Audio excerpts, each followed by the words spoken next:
Hey guys, welcome back to another episode of the Mind Muscle Connection podcast. Today's a Q&A episode, and I have three questions I want to dive into. But first, before I do that, just want to go over a few ways you can help support the podcast. So first, if you found this podcast to be helpful in any way, if you could leave a rating and review, and that will help more people find it. And again, I want to continue to grow this and get the message out there. So if you have listened and you haven't yet, please do that. And if you're new here and haven't listened yet, obviously listen to a couple episodes first before you go and do that. Again, I appreciate everybody who listens. Next, if you do like my information and you do want to, if you have certain questions on the podcast episodes or a particular topic, give me a follow on Instagram, Jeff, and that's where I'm most active on social media. You can ask questions like I mentioned. And again, I'm just the most active there. So with that out of the way, let's dive into today's question. So the first question is, how long should you reduce calories for? Really, how long should you be in a calorie deficit? How long should you try to diet for fat loss? I mean, this is a good question because people do want to know that kind of magic kind of number, and it's really not there. It's really dependent on many different things, which I'll dive into today. So I think that's a first thing here with this question is there's not going to be a number that I can be like, hey, you need to do it for 6 weeks, or hey, you need to do it for 20 weeks, or if you go longer than 20 weeks, that's terrible and you're going to ruin everything. It really does depend on a few things here. But this is a very common question. And then the second question, which I'll just go ahead and go over it, is it's also, I have a question around like how long you should reverse diet for, or how long should you be out of a fat loss phase for? Again, these two questions go hand in hand here. I'm going to go over three things I want you to consider in terms of how long you should reduce your calories for. And so the first one is going to be how much weight you are losing per week and over time. Okay. So basically how much weight you're losing per week, which is basically how large the calorie deficit is. Okay. So the larger it is, the larger the deficit is, the more weight you're going to lose. The shorter your time frame is going to be from a fat loss phase perspective, right? Because again, you're losing quickly. That's where you're going to start to see things like hunger start to come up quickly, just general. As you get further into it, as hunger's coming up, energy levels are going down. You're not feeling as great from day to day. Adherence is just naturally going to be something that is going to go down the longer you do that. Plus, the quicker we go, the longer we go with that, we're also going to be at a risk there of starting to lose some lean body mass, which is no bueno, and we definitely do not want that. The first thing we're going to consider here is how much weight you are losing per week. On the flip side, the smaller the deficit is, so the less weight you lose per week, the longer the time frame could be on this. Okay. Really, it depends on your rate of loss. And there's not one that's better than the other. Again, I think for some people, one could be better than the other. And again, that just comes down to your adherence, your skill level. There's a lot of things that go into that. And a good example of this is I'll have some clients that we never officially get out of the fat loss phase. It's one of those things where they lose a little bit of weight. They don't really lose. They lose a little bit for a couple of weeks, and then they just naturally go back to maintenance for a little bit, right? For them, it's, hey, we don't need to necessarily get out of the fat loss phase because you're not really building up any of this fatigue. Mentally, you could be, and that would be a case where you would want to look into taking a break. But I do have some clients that are that way. And then some clients, they have this really slow rate of loss, like over time. Again, whether that just be from an adherence standpoint, that's the kind of balance that they want to have, and they're okay with that trade-off.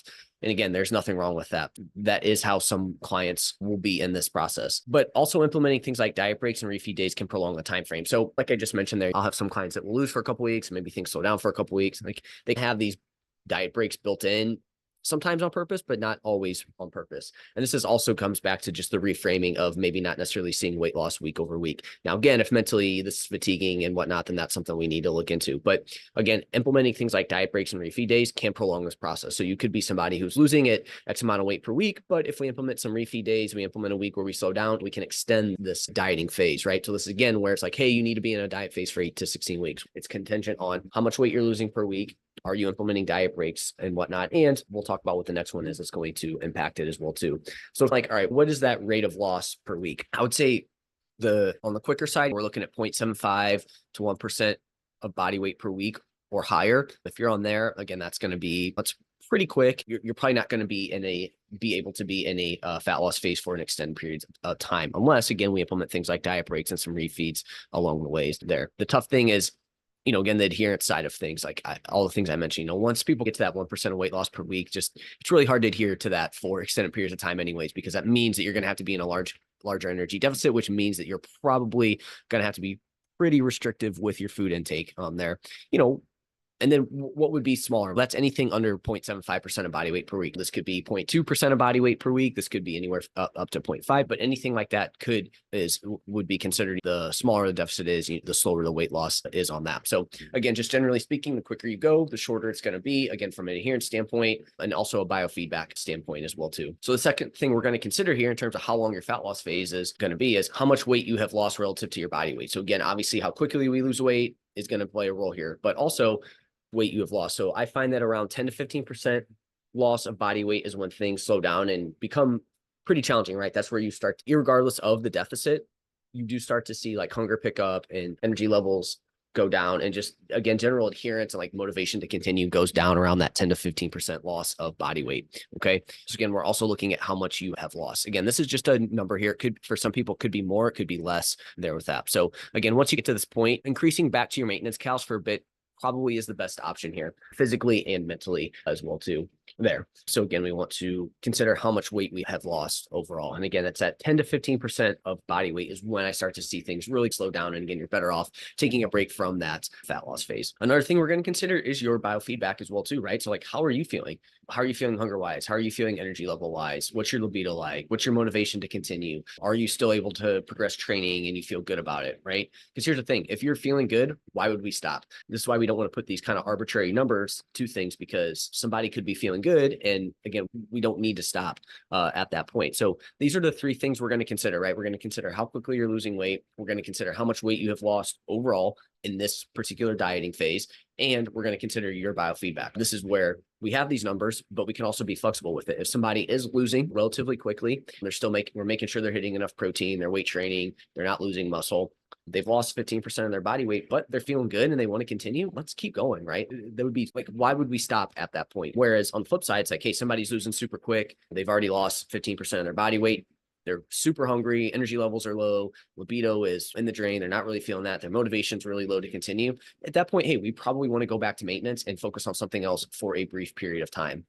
What I'll say though is most fat loss phases end up being 6 to 16 weeks long or so if adherence is 80 to 90% or higher. So this is where it's like we come up with these numbers, but if somebody is not adhering, that's probably going to prolong the process there. So again, if we're 80 to 90% adherent, I would say most of the time, 6 to 16 weeks is about what you're going to see from a fat loss phase perspective. But depending on the factors mentioned initially here, how quickly we're losing their biofeedback, how much weight they've lost, it could be much longer than that as well too, than 16 weeks. So it's okay. So you get to that point, hey, you've restricted or you're done, you're ready to go back. What do you do if you're done reducing calories?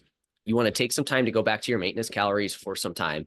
The exact time depends on many factors, which I'm going to go over in my second question here. So again, when we're done, we want to bring our calories back to our maintenance or a small surplus if you want to. And basically from there, you can stay there forever or increase to a calorie surplus for a bit if you want to. If your body composition's in the right spot and you want to really push muscle growth, you can go to a surplus. If not, you can stay at maintenance forever if you want to, or you can go back to fat loss dieting if you're up for it and ready again there, right? Those are the three things we want to consider in terms of how long to reduce calories. And I think this is a good question because again, people just, they want this specific time frame, but it really does depend on certain factors here in terms of how long it's going to be. But generally speaking, most fat loss phases are around 6 to 16 weeks. It's the same thing with kind of the deloads, right? It's like, how long are you in a training cycle before you switch out? Generally speaking, probably anywhere from 6 to 8 weeks, but it could be longer, it could be shorter, depending on how the client's feeling and how hard they're pushing training, et cetera. So again, we can give you some generalities here, but if things are off a little bit, just are different for you, just understand these numbers can potentially change.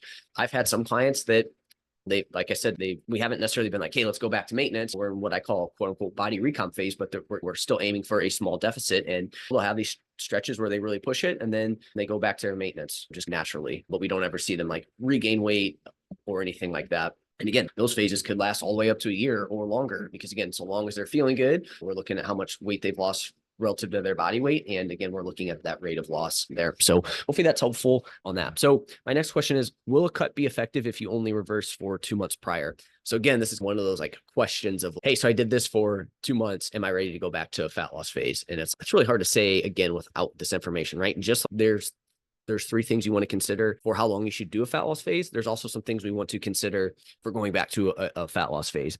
What I will say again, generally, before I dive into these specifics, is 2 months off of cutting is probably enough for most. But instead of looking at the time frame, we want to look at some important factors here. So I want to go over how to know when you're ready to go back to a fat loss phase, right? So again, this is the specific time frame really does not matter here. Again, we could, like I said, 2 months is probably enough for most, but there's some things that could alter that number.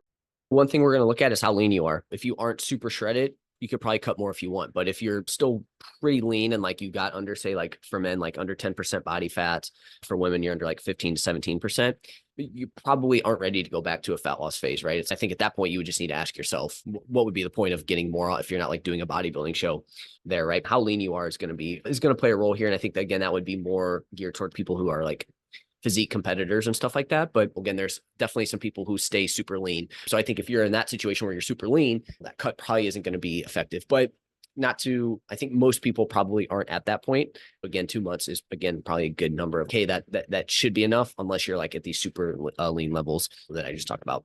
So some things we want to consider as well is biofeedback is in a good spot. So again, we come back to this biofeedback. So some things to look for here.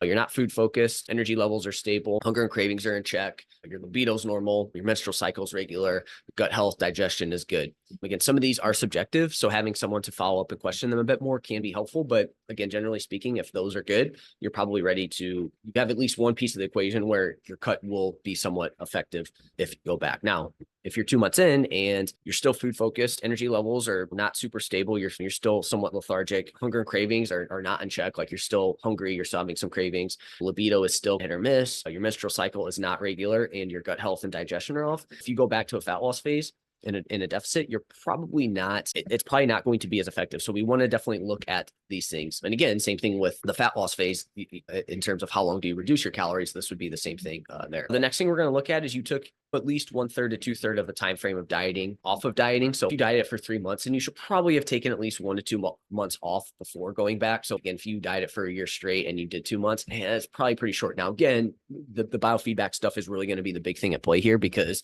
again, if that's in a good spot, will probably be somewhat effective. So this is more just a general rule of thumb, because again, we don't want to put a specific time frame on this, right? Because I think that's where we can get ourselves into trouble. But generally speaking, I think if you say you dieted for 3 months, I think at least 1 to 2 months off is a safe bet there, right? Again, just use this as like a just general heuristic, right? Okay, 6 months. All right, I at least have taken 2 months off. But like I said, everything else we're going to talk about and like your biofeedback is going to trump that. Because again, it could be, hey, you dieted for 6 months, you took 1/3 of it off, but then biofeedback, all the stuff I talked about still in the shitter, as they would say, you're probably not ready to go back yet. Next, your weight has stabilized. Again, we know right after fat loss dieting and transitioning to higher calories, it can cause a small increase in weight. Again, this is typically water weight, glycogen increase, more food in stomach, etc. But we also want to make sure your weight still isn't trending down. So your weight stabilizing is a good sign you have been at your maintenance calories. So again, that is something that we do want to look at here. We want to make sure that weight isn't really trending in one particular way over multiple weeks as well too. So making sure your weight has stabilized. A big one here, and this comes back to, this is somewhat biofeedback-ish, is you are motivated to fat loss diet. If the thought of fat loss dieting makes you nervous or upset, then you probably have more time to spend out of the deficit. Again, we want to take some time there. So going into your fat loss diet unmotivated is a recipe for trouble, and definitely a sign that you are going to be, it's not going to be as effective. I guess the only time you could consider this is if you have to be lean for something, which again, I think most of us listening probably don't need to do that unless again, it's a bodybuilding show that you absolutely have to do. But even that, it's like most of the time you don't necessarily have to do those things either. Same thing if you did a photo shoot or something like that. I guess the only time would be if it was, an example that comes to mind is I had a client that did MMA fighting. Fortunately for him, he has the weight he has to be at. He may have to go into a deficit, even though he doesn't necessarily want to, right? Like those would really be the only times there. If you can, check your lab work, right? So things to check would be your CBC, your CMP, your lipid profile, thyroid markers, vitamin D, A1C, CRP, hormone panel, ferritin and iron levels, and electrolytes, right? Again, we want to make sure those are in a good spot. If any of those are out of whack, you're probably better off focusing on those first before going back into a fat loss phase. Let's say that you go through this and you're like, okay, actually, more of the stuff here leans towards me not being ready. Then really you can continue on with your maintenance calories, continue to lift weights, and continue to work on nutrition and lifestyle habits. This isn't a recipe for, oh, I don't have to focus on anything until I get back into a fat loss phase, because that is a big mistake that people make, is when they're outside of a fat loss phase, they're less adherent to training and nutrition. And again, that's a big mistake because this is really the period of time that you can really make a big dent and change in your body composition. So again, we want to make sure we continue on with maintenance cals. We want to make sure we continue to lift weights, and we want to work on nutrition and lifestyle habits in that process, because all those things are going to help you in your next fat loss phase, whenever that may be. So hopefully that helps you out here. So again, we took it from how long do we want to reduce calories, and then also how long do we want to stay out of or when is it okay? Like, how do we know if that next cut's going to be effective? And these would be the things I would look at there. And again, it's hard to give you an exact time frame. From there, you really can figure out what that time frame is there. One thing too is, how adherent are you to, I think this comes back to the weight stabilizing, is how adherent are you to the reverse dieting? Are you dipping your toes into the fat loss dieting? Because again, that's going to be something that's going to prolong this process as well too. So we want to make sure that we're adherent to staying out of deficit, because I can't tell you how many times someone has like, hey, let's take a diet break, let's take some time away from fat loss dieting, but then they still have that fat loss mindset and they're still like restricting calories, like, oh, weight went up a little bit, now I need to restrict calories and go back to a deficit for a couple of days. Again, the more often you do that, and the more you try to dip into a deficit during these phases, the longer it's going to be to where it's like your next cut is going to be less effective. So you're better off just like going all in on it, sticking to it, and then that's going to make your fat loss phase better next time. Again, as I'm saying, this is probably a big issue that you see where, again, people will do that and then they're not ever ready to really go back. They're 1 foot in, 1 foot out of their fat loss phases because of that there. So again, we want to make sure we commit to this. So great question. All right. So last question of the day. Do you think rest days are physiologically necessary? This is a good question, right? Because I think mentally, yeah, I think they can be super helpful, but from a physiological standpoint, are they necessary? I do think you should do something physical each day, even if it's just aiming for 6 to 8 case steps. I think too many times when people hear rest day, they think that they can just like not do anything for the entire day and just lay down and not do anything. I think that's a big mistake. I think we still want to do some physical activity. Now, again, if you're sick or we have some sort of injury or something's going on, okay, obviously give yourself that grace there to take a break. But otherwise, I think we should be aiming for some sort of physical activity daily, right? So I think from that standpoint, a rest day where you don't do anything, I don't think is physiologically necessary, right? If we're talking from a muscle building standpoint, I do think there is a benefit to taking rest days from lifting, right? But this is dependent on things like how hard you train, how much volume you do overall, which exercises you do. Again, how many days per week do you train as well too, right? Which would go into rest days. But how hard you train is going to be super important. If you're not going close to failure, so you probably don't necessarily really need a rest day. If you are pushing it and you're pushing close to failure, again, then I do think there's going to be a physiological benefit to taking a rest day from a muscle building standpoint. Again, how much volume you do. If you do a ton of training volume, again, you might need a rest day at some point. If you don't train hard and you do moderate amounts of volume, maybe you don't need to take a rest day. Which exercises you do. If you do exercises that are pretty fatiguing, they're very tough in the lengthened position, they're lengthened biased. Again, they're compound movements. Think things like back squats, stuff like that. Like those are things that if you do those daily, you push super hard, close to failure, you might need that rest day. So again, what exercises you do and just your overall training volume overall. If you are somebody who likes to do a lot of cardio as well, you may need a day where you do back off that intensity. But again, I don't think we should ever just take a complete day off of not doing anything again, unless you're sick or something like that is going on. So you could do a training program that, as long as you moderate your intensity and your volume is spread out throughout the week, you're not doing a ton of extra volume because you're training every day, and you program smartly to where there's not a ton of overlap. And again, you're choosing some hard exercises, obviously, but there's some that, again, aren't as fatiguing.